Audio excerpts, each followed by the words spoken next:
Lorsque les démons demandèrent à Jésus d'entrer dans les cochons, le premier affrontement entre Jésus et Satan se produisit, aboutissant à la victoire de Jésus sur les tentations, comme décrit dans Matthieu 4, 1-11. Il a continué à défier et à conquérir deux des principaux domaines de Satan, le monde spirituel, en exerçant son autorité sur les démons, Matthieu 8, 28-34, et le domaine de la maladie et du péché, en guérissant un paralytique, Matthieu 9, 1-8. Après avoir miraculeusement calmé la tempête, Jésus et ses disciples traversèrent la mer de Galilée. L'épisode suivant met exclusivement en avant Jésus, sans mentionner les disciples, comme le montre Matthieu 8, 28-34. Lorsqu'ils arrivèrent de l'autre côté, dans la région des Géraséniens, Jésus rencontra deux hommes possédés par des démons, sortant des tombeaux. Ils étaient si violents que personne ne pouvait les dépasser. En criant, ils demandèrent « Que nous veux-tu, Fils de Dieu? Es-tu venu nous tourmenter avant le temps fixé ?» À quelque distance, un grand troupeau de cochons paissait. Les démons supplièrent Jésus « Si tu nous chasses, entrons dans le troupeau de porcs. » Il accepta et les démons partirent, entrant dans les cochons, qui se précipitèrent le long de la rive dans le lac et moururent dans l'eau. Les porchers s'enfuirent, se rendirent en ville et rapportèrent tout, y compris les hommes diabolisés. En conséquence, toute la ville est allée à la rencontre de Jésus et, en le voyant, lui a demandé de quitter les lieux. Matthieu attire notre attention sur Jésus en répondant à la question déroutante « Quel genre d'homme est-ce » En arrivant sur l'autre rive, dans la région des Géraséniens, Jésus se retrouve dans la Décapole, une zone majoritairement gentilice. Ceci explique la présence de porcs, considérés comme impurs par les Juifs en raison de leur classification dans Lévitique 11, 7 et Deutéronome 14, 8. Le terme « Gadarène » désigne à la fois le village de Gadara et la région environnante, dont le village de Garsa, traditionnellement considéré comme le lieu de l'exorcisme. Lorsque Jésus arriva dans la région des Gadaréniens, selon les récits de Marc 5, versets 1 à 20, et Luc 8, versets 26 à 39, deux hommes démoniaques, sortant des tombeaux, s'approchèrent de lui. En Marc 5, ils atteignirent l'autre côté de la mer, dans la région des Géraséniens, où un homme possédé par un esprit impur sortit des tombeaux. Cet homme, qui vivait parmi les tombeaux, était incontrôlable. Même s'il a été enchaîné à plusieurs reprises, il a réussi à briser les chaînes et les menottes. Personne ne pouvait maîtriser sa force. Jour et nuit, il criait et se frappait à coups de pierre parmi les tombeaux et dans les montagnes. Lorsqu'il aperçut Jésus de loin, il courut vers lui, se prosterna devant lui et s'écria « Que me veux-tu, Jésus, fils du Dieu très haut? Je te demande de ne pas me tourmenter. » Jésus a ordonné à l'esprit impur « Sortez de cet homme. » Lui demandant son nom, l'homme répondit « Je m'appelle Légion, car nous sommes nombreux. » Il a supplié de ne pas être expulsé de cette région. Il y avait un grand troupeau de porcs qui paissaient sur le flanc de la colline, et les démons demandèrent à Jésus de les envoyer vers les porcs. Avec la permission de Jésus, les esprits impurs sont sortis et sont entrés dans les porcs. Le troupeau d'environ 2000 porcs dévala la pente vers la mer et se noya. Les porchers s'enfuirent et racontèrent ce qui s'était passé en ville et à la campagne. Les gens sont allés vérifier et ont trouvé l'homme, auparavant possédé par des démons, maintenant assis, habillé et saint d'esprit, provoquant la peur. Les spectateurs ont raconté ce qui était arrivé à l'homme et aux cochons aux autres, qui ont commencé à demander à Jésus de quitter les lieux. En entrant dans le bateau, l'homme possédé a supplié de rester avec Jésus, mais il a refusé, lui ordonnant de rentrer chez lui et de dire à sa famille ce que le Seigneur avait fait pour lui, en faisant preuve de miséricorde. L'homme obéit et commença à proclamer dans les 10 villes, Décapole, les merveilles accomplies par Jésus, suscitant l'admiration. De grandes foules venant de Galilée, de la Décapole, de Jérusalem, de Judée et de la région au-delà du Jourdain commencèrent à suivre Jésus. La situation était dangereuse, car les deux hommes possédés se montraient extrêmement violents, empêchant tout passage dans la zone. Ils étaient connus et craints de tous dans la région. Les démons ainsi que Satan ont immédiatement reconnu l'autorité de Jésus comme fils de Dieu, comme le raconte Matthieu 4, versets 3 à 6. Ce titre sera plus tard utilisé par les disciples, lorsqu'ils comprendront mieux le caractère unique de Jésus, révélé par le Père comme son Fils bien-aimé, comme indiqué dans Matthieu 16, verset 16, Matthieu 14, verset 33, Matthieu 3, verset 17, et Matthieu 17, verset 5. Venant des démons, l'utilisation du titre révèle qu'ils reconnaissent l'invasion et la domination de Jésus sur le monde spirituel, un autre bastion de Satan. Cette connaissance des démons contraste avec le manque de compréhension des disciples, soulignant que les démons savent qui est Jésus. Cependant, malgré cette compréhension, rester des démons et connaître Jésus uniquement pour le haïr est démoniaque. La question posée par les démons à Jésus peut être interprétée avec dureté ou douceur, selon le contexte. Dans Marc 1, 24, cela est présenté d'une manière haineuse et effrayante. Le titre « Fils de Dieu » doit être compris dans son sens le plus profond. Les démons reconnaissent Jésus non seulement en termes de puissance, mais ils reconnaissent également sa nature de Messie, le Fils de Dieu. La deuxième question suggère que les armées démoniaques seront confrontées à la torture et au rejet éternel, comme indiqué dans Jude 6. En posant cette question, les démons reconnaissent que Jésus est celui qui exécutera ce jugement au moment fixé, clarifiant ainsi tout le sens de Fils de Dieu. Le fait que Jésus limite l'activité des démons avant le temps fixé indique que le fait que Jésus chasse les démons signale l'approche du royaume. Les démons semblent connaître un moment prédéterminé pour le jugement des troupes de Satan. « Que nous veux-tu, Fils de Dieu ?» Il crie. « Es-tu venu nous torturer avant notre heure ?» Cela anticipe l'arrivée du royaume et l'invasion et la conquête des forteresses de Satan. Bien que l'heure du jugement final attend le retour glorieux de Jésus, comme indiqué dans Matthieu 4, 17 et Matthieu 12, 28, 34, les démons supplient Jésus d'accepter leur proposition, ce qu'il fait.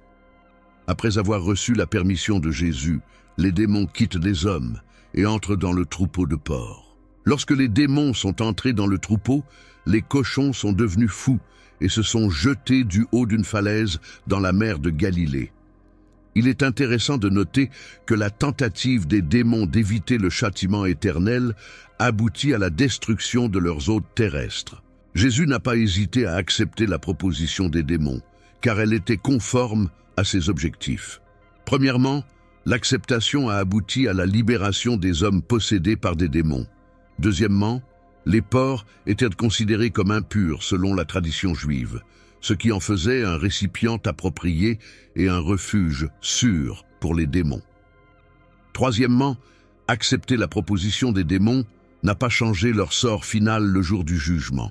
Par conséquent, Jésus a accepté la proposition car les démons faisaient essentiellement le travail qui serait fait par Jésus. Plus important encore, Jésus n'a commis aucun péché en acceptant la suggestion des démons. En revanche, la rencontre de Jésus avec Satan dans le désert était totalement différente. Si Jésus cédait aux demandes de Satan, cela conduirait à la désobéissance. Par conséquent, Jésus a réprimandé Satan avec l'Écriture et a refusé de céder à ses demandes, soulignant la distinction fondamentale entre les deux cas. La demande des démons dans Matthieu 8 n'a pas fait pécher Jésus, alors que les demandes de Satan étaient conçues pour le conduire au péché. Les démons supplient d'être envoyés dans un troupeau de cochons voisins, ce qui ne serait pas une idée désagréable pour les Juifs, car ils considéraient les cochons et les démons comme étant dans la même catégorie. Jésus a averti ses disciples de ne pas gaspiller quelque chose de précieux pour ceux qui ne l'apprécieraient pas, comme mentionné dans Matthieu 7, 6. Pierre parle aussi de ceux qui, revenant à leur nature païenne, sont comme des porcs transformés en boue, comme le montre 2 Pierre 2, 22. Cependant, il convient de souligner que, sur la rive est de la mer de Galilée, où cet épisode s'est produit, la population était majoritairement gentille et les porcs étaient élevés pour le marché et non sauvages. La perte de ce grand troupeau, estimé par Marc à environ 2000 individus, serait dévastatrice pour ses propriétaires. La demande des démons d'entrer dans les cochons a un objectif également mortel. Les démons sont connus pour causer du mal et de l'agonie à la création de Dieu, faisant tout ce qu'ils peuvent pour alimenter l'hostilité contre Jésus et son invasion du territoire de Satan, comme l'illustre Matthieu 17, 14, 20. La destruction des porcs amène les gentils de la région à demander à Jésus de partir, comme le rapporte Matthieu 8, 34. Cette réaction reflète un triste renversement des valeurs, car on pourrait s'attendre à ce qu'elles se réjouissent d'une victoire sur les démons de Satan. Pourtant, comme l'a fait remarquer un érudit au fil des siècles, le monde a rejeté Jésus parce qu'il préfère les cochons. Jésus ne détruit pas les démons. Au lieu de cela, il permet au mal de suivre son cours dans ce monde jusqu'au jour où tout sera rétabli. Le résultat de l'exorcisme n'est pas détaillé dans Matthieu, mais Marc et Luc rapportent que l'homme Gérasène, possédé par le démon, a supplié de rejoindre Jésus. Cependant, Jésus lui demande de rentrer chez lui et de partager avec sa famille et ses amis tout ce que Dieu a fait pour lui, comme dans Luc 8, 38, 39 et Marc 5, 18, 19. En voyant les disciples avec Jésus, l'ex-possédé veut être comme eux, mais Jésus le renvoie dans son pays pour témoigner. Dans un sens, les 12 disciples seraient des pêcheurs d'hommes. Cependant, ce gentil désormais disciple de Jésus serait un pêcheur d'hommes parmi son propre peuple. Cependant, comme l'indiquent les versets 33 et 34, la perte du troupeau sert à révéler les véritables valeurs des habitants de cette région. Ils préfèrent les porcs aux humains et les porcs aux sauveurs, comme dans Matthieu 8, 34. Ce verset met en évidence la nature pécheresse de l'humanité. Jésus venait de chasser les démons de 2 hommes, envoyant les mauvais esprits dans un troupeau de porcs qui se précipitèrent par-dessus une falaise et se noyèrent dans la mer. Lorsque les bergers racontèrent ce qui était arrivé à la communauté locale, tout le monde était furieux contre le Sauveur. Quel était leur principal problème ? Ils s'inquiétaient d'un éventuel ralentissement de l'économie et d'une perte d'activité. Ils étaient plus préoccupés par leur bien-être économique que par leur santé spirituelle. Lorsqu'ils virent Jésus s'approcher de la ville, ils lui demandèrent de partir. Malheureusement, nous avons commis la même erreur. Nous nous sommes habitués à vivre avec le péché et sommes réticents à l'idée que Dieu nous l'enlève, surtout si cela signifie perdre des plaisirs ou des revenus perçus. Cependant, s'accrocher au péché est l'une des choses les plus nuisibles que nous puissions faire. Le dénouement de l'histoire est significatif dans toute sa signification. Une fois de plus, cela montre que le ministère de Jésus ne se limite pas aux Juifs, mais anticipe la mission auprès des gentils. Il souligne également que l'opposition à Jésus n'est pas exclusivement juive, confirmant que les opposants de Matthieu ne sont pas choisis en fonction de leur race, mais plutôt en fonction de leur réponse à Jésus.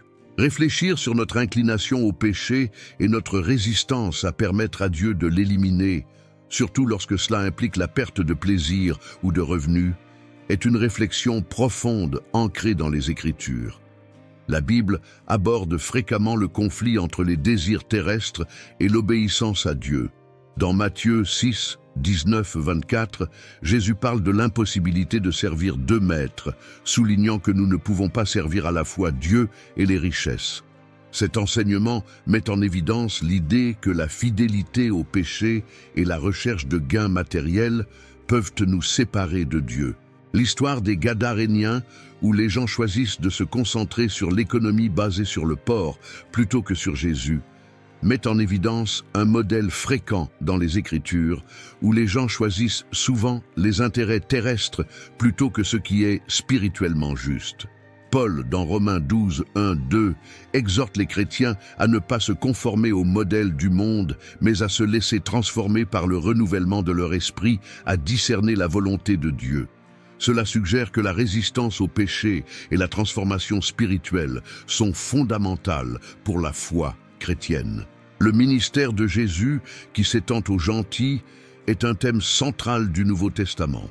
Éphésiens 2, 11-18 explique comment Christ a supprimé la barrière entre juifs et gentils, créant ainsi un nouveau peuple.